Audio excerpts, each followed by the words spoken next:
The delegate from Fairfax County, Delegate Fillercorn. Thank you, Mr. Speaker. I rise for a point of personal privilege. The delegate has the floor. Thank you.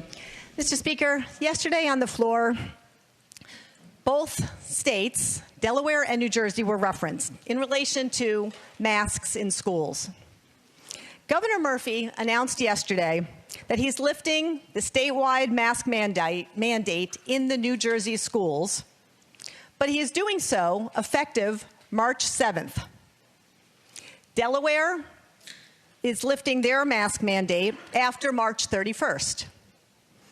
That is months, Mr. Speaker, months after Governor Youngkin's unconstitutional executive order would have gone into effect. And Governor Youngkin also signed that order during a current surge of cases here in the Commonwealth, which is yet another difference to what was going on in New Jersey and Delaware.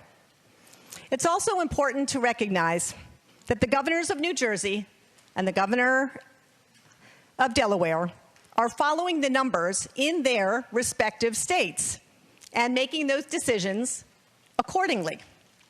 Both states currently have significant low per capita cases counts than in the Commonwealth of Virginia. The final critical distinction here, Mr. Speaker, is that of their plans.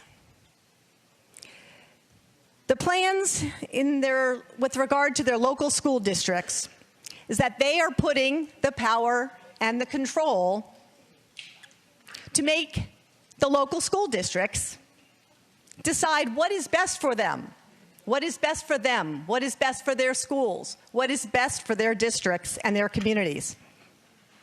In both states, after the statewide mandate will be lifted, as I mentioned earlier, March 7th for New Jersey and March 31st for Delaware, the localities will still have the final decision. Yet another difference with us here in the Commonwealth. We need to do whatever we can, Mr. Speaker, to safely ensure and keep our schools open and our kids and students safely learning in person in the schools.